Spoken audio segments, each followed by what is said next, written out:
I'm Danny Flexen. Welcome to the latest edition of Seconds Out Flexpectations. I'm here every Thursday, 4:30 PM, to talk about the boxing action to come over the weekend.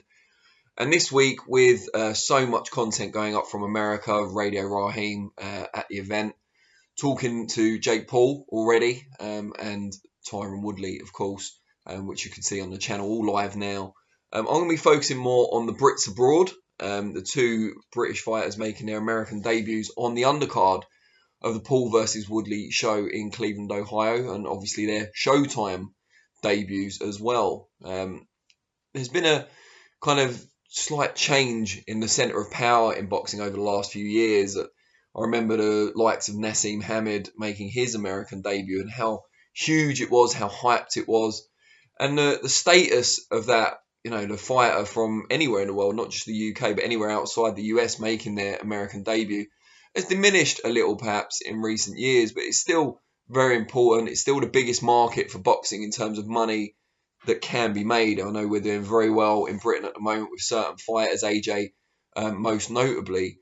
But if you can make it big in the US, the sky's the limit. The ceiling over there in terms of the pay-per-view money you can make especially is phenomenal.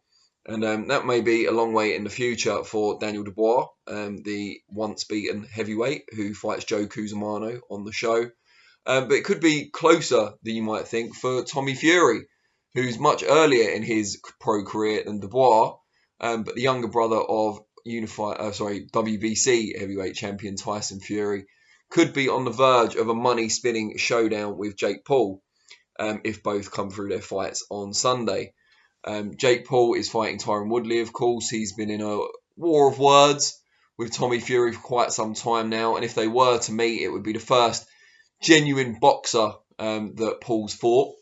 So it's interesting. You might see that as a not risk-free, but a limited or calculated risk in terms of fighting his first actual boxer, because Tommy Fury didn't have much of an amateur career, only 10 amateur fights, although he's been around the sport all his life.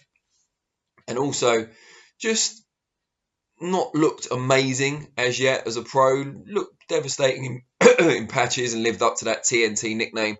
But for all bar one opponent so far has had a losing record. I think people are keen to see him tested. Jake Paul, sensible businessman that he is, has decided to put Tommy on the undercard at the weekend against someone he sparred with on a regular basis, Anthony Taylor, who's certainly talking a good game heading into the fight. But you would expect that if Tommy Fury's going anywhere in this sport, regardless of a showdown with Jake Paul, he'll be able to get rid of him in pretty impressive fashion. And if he does, you've got to wonder then if Jake Paul will kind of rise to the challenge and look at an explosive performance and think, I want some of that. Or if it might scare him off to an extent. Nothing about Paul's journey so far as a boxer suggests that he scares easily, in fairness. And he's worked diligently for the last year and a half to 2 years in the gym to try and get better at his craft, and I think that's impressed a lot of people in the sport. And there has been clear improvement, albeit against people who aren't experienced. He's getting closer to fighting a boxer, in fairness. He started off against a fellow YouTuber, moved on to a former basketball player, and then two former mixed martial artists in a row. At least they're combat sports veterans and people that have some rudimentary striking skills, although you would expect Paul to get past Woodley because one is an MMA-based athlete, or wrestling-based initially, and the other has been training purely on boxing for the past couple of years. And also he's younger, fresher, bigger, and Woodley's coming off a patchy run of form, it has to be said. Well, not even patchy, it's 4 losses in a row. You can't get less patchy than that. But he's lost 4 in a row against good competition, but again, in MMA, in the octagon, not in a boxing ring.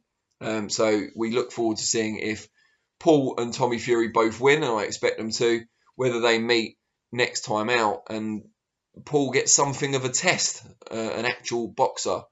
The concern I have for Fury, I suppose, the only one really, because the quality of opposition doesn't worry me at all, is that his father, because of issues legally, is not able to get out to the US for the fight. It's not a surprise. They knew this was going to happen, but their relationship is very, very close. Tommy listens to his father, that does whatever he's told, and without him being in the corner, is there a chance he could deviate from the game plan? Could he, take risks that he shouldn't and get caught? I think against this level of opposition, he should get away with it. But if he's to fight Jake Paul and that ends up happening in the US, I would be concerned about Big John Fury not being able to make the trip. But that's a thought for another day. The other British guy making his US debut on the show is, of course, Daniel Dubois. Seems strange that a hyped UK heavyweight is making his US debut after his acid test that saw him suffer his first defeat against Joe Joyce. Seems like something that probably should have happened already, but better late than never. And I think Showtime were quite keen to have him over and to showcase his skills. He was going into the fight as the WBA interim champion until the bombshell announcement by the WBA yesterday that they are getting rid of all their interim titles with immediate effect, and that the previous holders of those belts would now be put into either final eliminators for the world title, presumably that's the regular world title if there's no super champion, if there's a super champion in the division, or made mandatory for those titles immediately if a final eliminator is not deemed necessary. So kind of a slight blow for Dubois, although he's already secured that higher WBA ranking that came with the belt, and I guess that was the point of his crushing win over Bogdan Dinu anyway. That and coming back from the demoralising defeat to Joe Joyce, where he was forced into submission, had a terrible orbital bone fracture, and has come back well from that. But we've only seen him in a couple of rounds against someone who didn't really seem to want to win after round one in Bogdan Dinu. Also with a new trainer, they only had 5 weeks, him and Shane McGuigan. For the Dinu fight, they will have had a full camp for this one. And although Dubois, this is all new to him out in the US, Shane McGuigan has obviously, as a trainer, been in the US a number of times, most notably with that memorable win for Carl Frampton, the best, in fact, of the Jackal's career over Leo Santa Cruz in New York, which, will live long in the memory of anyone who was there. I'm saying New York, but was it New York or was it Vegas? I could be wrong on that one. But it's definitely America, which is the point that I'm trying to make, is that Shane McGuigan is going to be unflappable in that situation. And Dubois should have started to assimilate a bit more to McGuigan's style. And you would expect him to box to orders and be quite disciplined, despite the big occasion and the bright lights being focused on him. He's not the main event, but he will be, of course, on Showtime. He's fighting Joe Cusimano, short but stocky, fit, prepared, game. Not the most technically accomplished by any stretch, but he is fresher than Adino, not mixed at the same level, but fresher and probably more ambitious at this stage of relative stage of their careers. So you'd expect him to come to really give Dubois a fight, especially as an American on Showtime, kind of defending the honour of his country. That might be stretching it just a bit, but I think he'll come to give it a good go. And I think Dubois should respond in the right way and should show some of the nuances that McGuigan's looking to add to his name in terms of head movement, punching off his, countering off his slips, that kind of thing. So we look forward to seeing that from Dubois.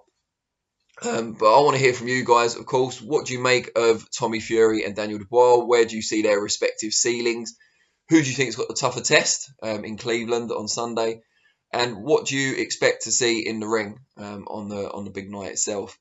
Let me know and I'll respond to some of the comments. I'll be back on Monday, of course, for reflections, looking back on this card and also Frank Warren's Night of Champions event in Birmingham, which takes place on Saturday night and has a number of competitive fights on there, not least Sam Maxwell against Akeem Ennis-Brown for the British Super Lightweight title and Commonwealth, I believe. So I'll be back for that. And then the following Flexpectations will be next week, Thursday, at the same time, 4:30 PM. Really appreciate you watching, and I'll see you all soon. Cheers.